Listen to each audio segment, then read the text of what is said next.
Hello, everybody. I'm going to read this next reading assignment to you. This one is Ecosystems Lesson number 4, Capturing the Sun's Energy. And this is what we've started talking about so far this week. Vocabulary I want you to look out for is matter, producer, photosynthesis, chloroplast, chlorophyll, cellulose, and biomass. Let's start with the introduction. Sequoia trees, like this one right here, are some of the largest organisms on Earth. But where do they get the resources they need to grow so large? Like nearly all plants, sequoias capture the energy they need from the sun and store that energy in sugars and other substances. They get that the matter that builds their bodies from the surrounding air and from the water absorbed from soil. But how do plants use energy from sunlight and matter from their surroundings to grow? We're right here. Plants and some other organisms are able to use a chemical process that can capture energy from sunlight and use that energy to transform non-living parts of ecosystems like air and water into living parts of ecosystems like leaves of the sequoia tree or the wings of a moth on the tree. This process is the source of nearly all of the energy and matter used by all other organisms on Earth. Have you ever wondered where you get the resources you need to grow and survive? The energy your body uses comes from the sun, too. This lesson will introduce you to a variety of organisms that capture the sun's energy and transfer it to molecules that store energy. You will then explore how these molecules provide energy to support life processes or how they store this energy for later use. These molecules are also the building blocks that make up the bodies of all organisms on the planet. You will then consider how engineers use stored energy to create resources of energy for human use, such as fuels. So, no questions here, just says scroll down. And we are going to look at producers capture energy and matter. That's right here. And let's see if I can get this to work. There we go. So whether I'm right here, whether it is a cow eating grass or a lion eating a zebra, a predator must eat other organisms to live. What about a plant? Plants are not predators, but they need food to live. How do plants get food? So we've got a number of trees here and plants. So we have some evergreen trees, which means that the leaves do not come off of these unless the tree is dying. And then we have deciduous trees that lose their leaves in the wintertime every year. And we have moss or mosses, plural. And we have ferns. And our caption down here says, producers are organisms that capture energy from the sun to store in molecules of sugar. So molecules, we're talking about a bunch of atoms that are connected together with bonds. And plants such as these, trees, ferns, and mosses are producers. So I'm going to move down to this section right here. Organisms need matter and energy to survive, grow, and reproduce, but they get this matter and energy in different ways. Here's one of our vocabulary words. Matter is anything that has mass and volume. Your body, its cells, and the bodies and cells of other organisms are made up of matter. The matter all around you is made of tiny units called atoms. These atoms make up larger units called molecules. Molecules make up even larger structures like your cells. When your body grows, matter is added to it in the form of new cells and body structures. It takes energy to move your body when you walk or run. It also takes energy to change the molecules in your body into new cells and body structures through the chemical reactions involved in growth and other life processes. You get matter and energy from the food that you eat, but not all organisms need to eat food to get energy. So I'm right here. Some organisms are able to produce their own food. They are called producers.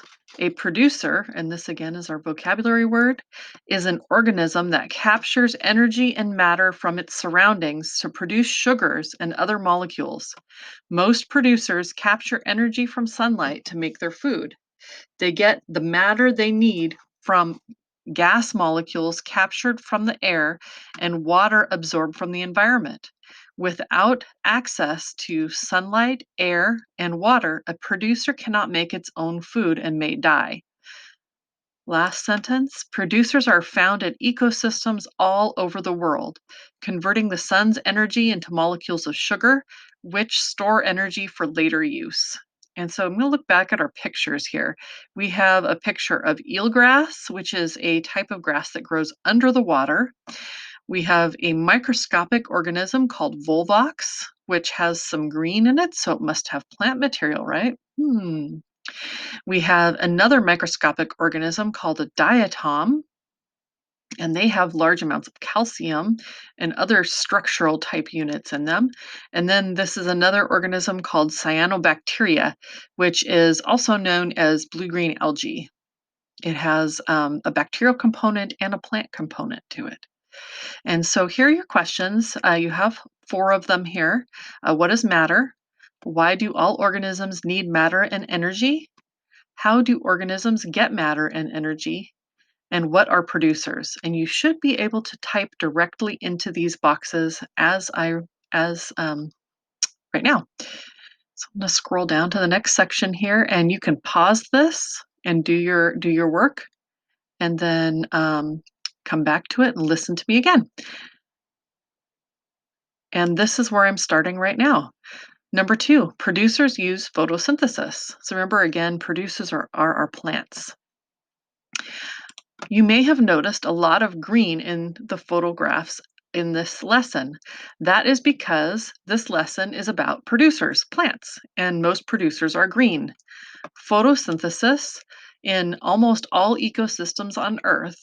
Oh, sorry, photosynthesis is the title there. In almost all ecosystems on Earth, producers capture energy from sunlight and use it to produce food through photosynthesis.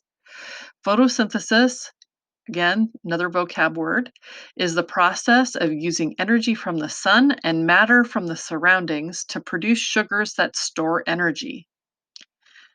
We're right here. Producers get matter from air and water. Producers also need matter, which they get from their surroundings. Photosynthesis requires water, which many plants absorb through their roots. It also requires carbon dioxide, a gas found in air. Aquatic plants use carbon dioxide dissolved in water. With carbon dioxide, water, and sunlight, producers have everything they need for photosynthesis. I'm right here. Light causes a chemical reaction. In photosynthesis, energy is captured from sunlight and is used to produce sugar molecules from water and carbon dioxide. The chemical equation representing this process is what we see below here. We have carbon dioxide plus water plus energy, in this case it's the sun, equals or yields sugar, this is glucose, and oxygen. And so each of these are over the top of their atomic structural picture or diagram. So here's carbon dioxide, here's water, the depiction of the sun. This is our sugar, glucose, and this is oxygen. And then these are the actual chemical representations written out in the nature that we would use them in chemistry. So we have 6 carbon dioxide, and I know this is carbon dioxide because it has 1 carbon and 2 oxygen. And then this is plus 6 water. So water is H2O. Most people know that one. Plus energy again is our sun. Then we have glucose, and you'll just have to take my word for this one. We don't have time to go into a big chemistry unit, but C6H12O6, if you remember that when you go to high school, your teachers will pass out. They'll think that's so cool. And lastly, we have O2, which is oxygen, and there are 6 of those, and that's how they are balanced chemically in this equation. So our caption down below here says, and I'm right here. The things used by the producer or plant in this chemical equation are carbon dioxide, which is CO2, water, which is H2O, and energy from the sun. And the things that are made by the producer of the plant are sugar, C6H12O6, and oxygen, which is O2. Notice how energy is placed on the left side of the arrow. That is because this chemical reaction requires an input of energy from the sun.